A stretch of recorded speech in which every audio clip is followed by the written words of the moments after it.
Bienvenue dans le podcast Changer pour mieux, le podcast qui aide les femmes à aligner leurs aspirations personnelles avec leurs aspirations professionnelles. Je m'appelle Sophie et je suis consultante en accompagnement professionnel. Ici, je parle de carrière seule ou avec des experts et des invités. Si vous souhaitez avoir des conseils, des astuces, des expériences inspirantes pour vous aider dans vos réflexions professionnelles, vous êtes au bon endroit. Bonne écoute! Bienvenue dans cet épisode de Changer pour mieux. Aujourd'hui, nous parlons des croyances limitantes, ces pensées parfois inconscientes qui influencent nos choix professionnels. Pourquoi ? Parce que comprendre ces croyances peut vous aider à franchir des barrières que vous pensiez insurmontables. Dans cet épisode, vous découvrirez ce qu'est une croyance limitante, les croyances limitantes les plus courantes dans le cadre professionnel, des outils concrets pour les identifier et les dépasser. À la fin de cet épisode, vous aurez une meilleure compréhension de vos propres pensées et des clés pour transformer votre carrière. Déjà, qu'est-ce qu'une croyance limitante ? Une croyance limitante, c'est une pensée ou une conviction profondément ancrée qui agit comme un filtre. Ces croyances peuvent se former à partir de nos expériences, de notre éducation ou des messages de la société. Elles nous freinent, souvent même inconsciemment, dans nos choix professionnels. Par exemple, on peut penser « je ne suis pas assez compétente pour évoluer ». Imaginez que vous avez des lunettes teintées. Les croyances limitantes colorent votre perception de la réalité et influencent vos décisions, même si elles ne reflètent pas la vérité. Par exemple, j'avais une amie qui pensait ne pas être faite pour l'entrepreneuriat parce qu'elle pensait avoir besoin de la sécurité du salariat, d'autant que ses deux parents étaient fonctionnaires. En challengeant cette idée, en lui montrant qu'il existait des possibilités d'être entrepreneur en étant assimilée salariée, elle a finalement monté son entreprise avec succès. Les croyances limitantes les plus fréquentes se décomposent en plusieurs catégories.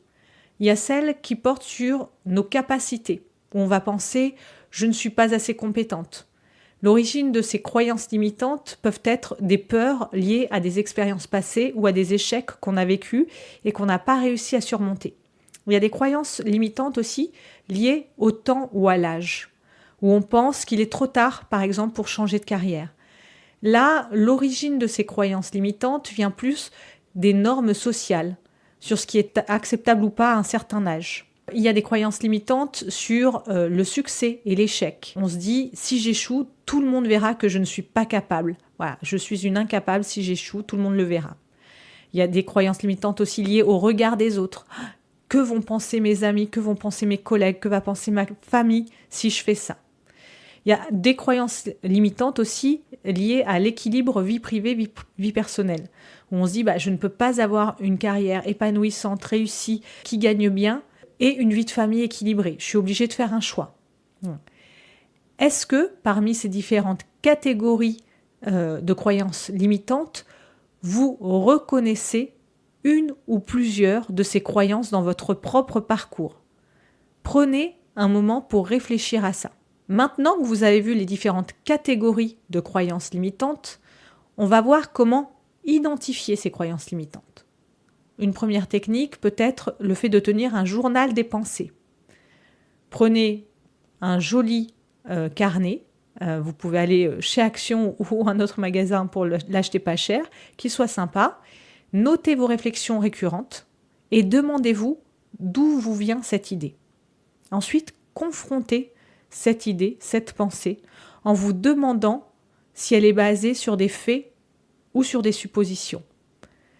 Si vous pensez par exemple que vous ne pouvez pas vous reconvertir à 45 ans, cherchez des exemples de personnes qui ont réussi une reconversion après 45 ans. Imaginez votre esprit comme une valise remplie de pensées et prenez le temps de trier et de ne garder que les pensées qui vous sont utiles. Maintenant qu'on a vu une technique pour identifier les croyances limitantes, on va voir comment dépasser ces croyances limitantes. Alors là, je vais vous proposer 4 grands outils pour dépasser les croyances limitantes. Déjà, un premier outil simple, la reformulation positive.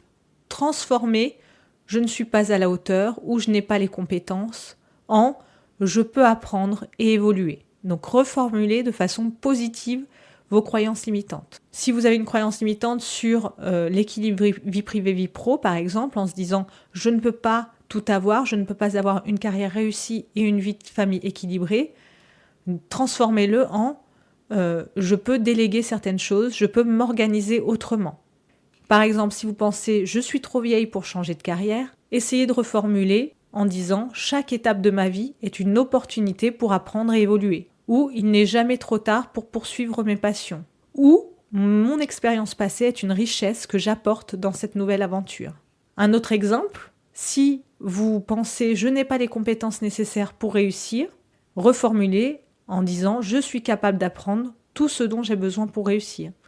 Ou chaque nouvelle compétence que j'acquiers me rapproche de mes objectifs. Enfin, dernier exemple, je vais échouer et regretter ma décision. Vous pouvez remplacer cette pensée par les échecs sont des opportunités d'apprentissage qui me rendent plus forte. Je prends des décisions alignées avec mes aspirations profondes. Vous transformez votre croyance limitante en phrase positive. Donc ça, c'est la reformulation positive. Deuxième stratégie, une exposition graduelle, la méthode des petits pas. Faites des petits pas pour vous prouver à vous-même que vos craintes sont infondées et pour tester aussi votre capacité à surmonter la pensée. Par exemple, si vous avez un projet entrepreneurial, mais que vous avez des pensées limitantes vis-à-vis de ce projet entrepreneurial, faites un petit projet entrepreneurial en micro-entreprise, en vous mettant par exemple en 4/5e pour tester votre projet, tester ses capacités, et petit à petit vous surmonterez graduellement vos croyances limitantes vis-à-vis de ce projet entrepreneurial. Troisième outil pour dépasser les croyances limitantes, vous pouvez vous faire accompagner par un thérapeute, un psychologue, un coach pour explorer en profondeur vos croyances. Donc pensez aussi au soutien professionnel. Et enfin, dernier outil, la méditation pour recentrer vos pensées. Imaginez quand vous rénovez une maison, parfois on doit abattre des murs porteurs notamment, pour créer des espaces plus ouverts, plus fonctionnels. C'est ce que vous allez faire grâce à ces outils. Pour résumer, les croyances limitantes influencent nos décisions, souvent sans que nous en soyons conscients. Identifier et dépasser ces pensées est un levier puissant pour votre carrière et votre équilibre. Donc maintenant, prenez 10 minutes aujourd'hui pour écrire une croyance limitante que vous avez identifiée grâce à ce podcast, qui vous freine dans votre évolution professionnelle ou personnelle. Posez-vous les questions. Quelle est l'origine de cette croyance limitante ? Est-ce qu'elle est basée sur des faits ou sur des suppositions ? Et puis partagez vos réflexions et vos expériences dans les commentaires du podcast.